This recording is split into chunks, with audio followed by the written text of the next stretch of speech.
Moving to the AFC East, I'm actually going to start with the Miami Dolphins, and this is another team I think that needs help in the trenches.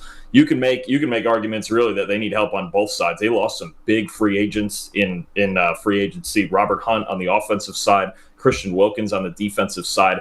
But I can't help but keep pairing this guy, and there's 3 or 4 teams I think at the end of the second round they're going to be jockeying for Christian Haynes from UConn, right?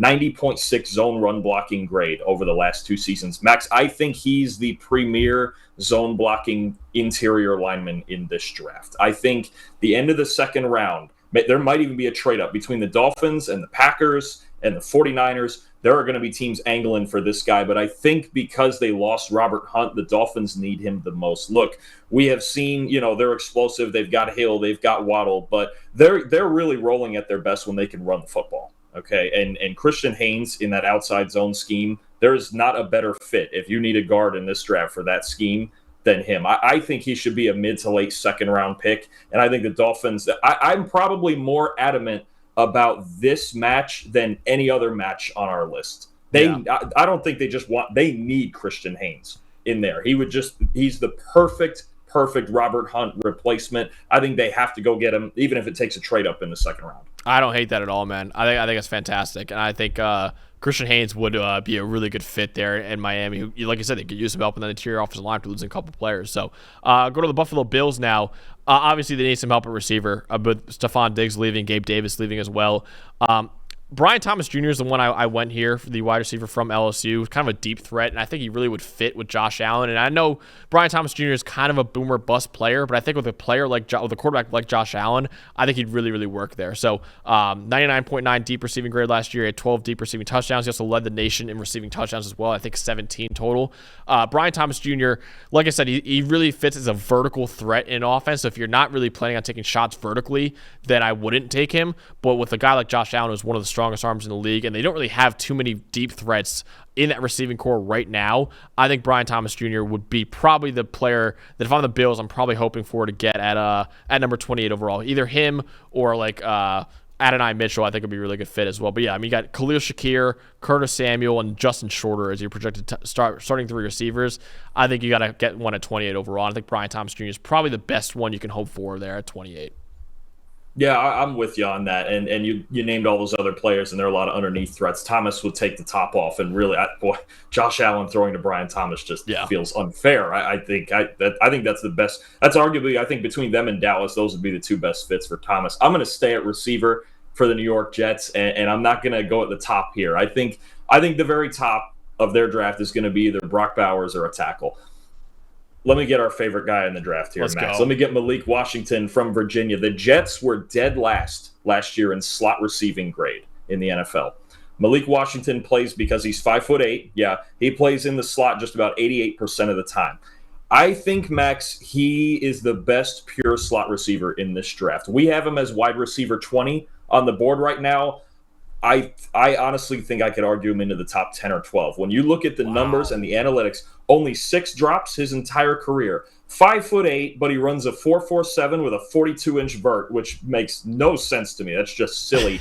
And he was honestly, other than Malik Neighbors, you look at the numbers, he was maybe the best receiver in the country this year.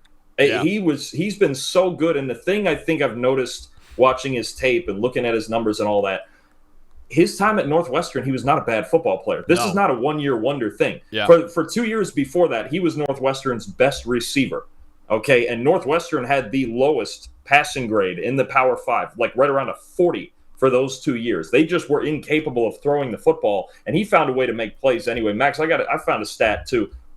So we talk with these receivers now a lot about missed tackles forced and who's the next Deebo Samuel and things like that, right? On non-screen passes over the last 2 years, he's forced 45 missed tackles, okay? The next closest, I believe, is Jamari Thrash with 32, and then Malik Neighbors with 30. Malik Washington, I'm telling you, if he was 6 or 6'1", I think he'd be wide receiver 4 in this draft. I'm not kidding, because you watch him play, and there's really no flaws other than you shrug your shoulders and you go, he's 5'8". Yeah. But as a football player, I'll tell you what, there are years he'd be a second-round pick, and he may need to be anyway. I know he's gotten bumped up a little bit on our board now. I think he's up to number 90. Mm-hmm. I think he's higher than that. I think the way he plays, 5'8" is the only flaw he has. I think he might be a top 50 player in this draft. I believe that much in him. And the Jets needing a slot receiver so bad. It's like the one thing more than even the tight end spot, because they still have Tyler Conklin. They need a slot receiver, or they need an outside receiver to get Garrett Wilson into the slot. But if they got Washington, I would be afraid of this Jets offense. Yeah, dude, he's one of my favorite players in this draft, honestly, and I'm glad that we both see eye to eye at him. And I think he's a way better player than he's given credit for. So he's number 96 on the consensus board right now. So would you hope the Jets take him at 72, just to make sure they get him, like something like that, like a third round or something like that? I would highly think about that. Or if you could trade back a few spots and get some capital and still get him, I would seriously think about him that high at 72. Yeah, I think he's at least a third round pick, because again, I don't see any flaws in his game. Yeah, honestly, it's just he's 5'8" and he's a slot receiver. But you know what? With as much as 11 personnel is it's just the new basic formation now. So you have to have one of those guys on the field. If they don't get an Odunze in the first round, I think Washington should be squarely on their radar. I think you could argue he's the single best slot receiver in this draft. Yeah, and I feel like. So you have the number 111 pick in the fourth round. I feel like that's probably getting dangerous, because I think he's probably not going to be there. He might be a late third round pick. So I agree. I think 72 is well worth it for a guy like Malik Washington. So I love that fit for the Jets. Rounding out the AFC East and going to the Patriots here. Obviously, they're probably going to take a quarterback at number 3 overall, whether that be Jaden Daniels, whether that be Drake May. I know we kind of see differently on that. I'm hoping they get Drake May if I'm a Patriots fan. But obviously, you got to surround whoever it is with talent outside of him. I think you can go tackle in the second round, or you can go receiver in the second round. I'm going to go with a receiver here with Ladd McConkey, the wide receiver from Georgia, because right now the Patriots receiving core is awful, man. I really am. There's a lot of places in this draft where I'm excited to see the rookie quarterback, play there, like Chicago, like Caleb Williams going there. Great situation for him to walk into. Minnesota, great situation to walk into for whoever it is, most likely J.J. McCarthy.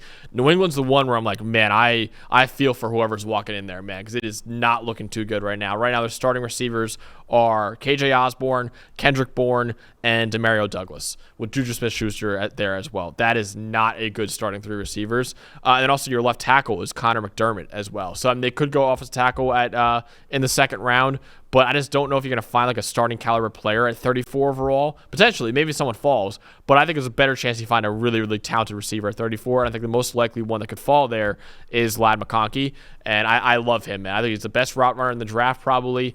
He's way more athletic than he's given credit for. I think Trevor Sikkema's comp for him in the draft guy that I kind of love is Eddie Royal. So I think that'd be a great fit for New England there. Just get a guy who can get open for whoever the quarterback is going to be for them, and just help out the quarterback as much as you can. Because like I said, I'm a little worried for either Jaden Daniels or Drake May, or even J.J. McCarthy if they take him too. I'm worried for them walking in there, because I do not love the situation there in New England. So to remedy that, you got to take as many receivers, offensive linemen as possible in this draft, just to make it a little bit better of a situation for whoever the next quarterback is.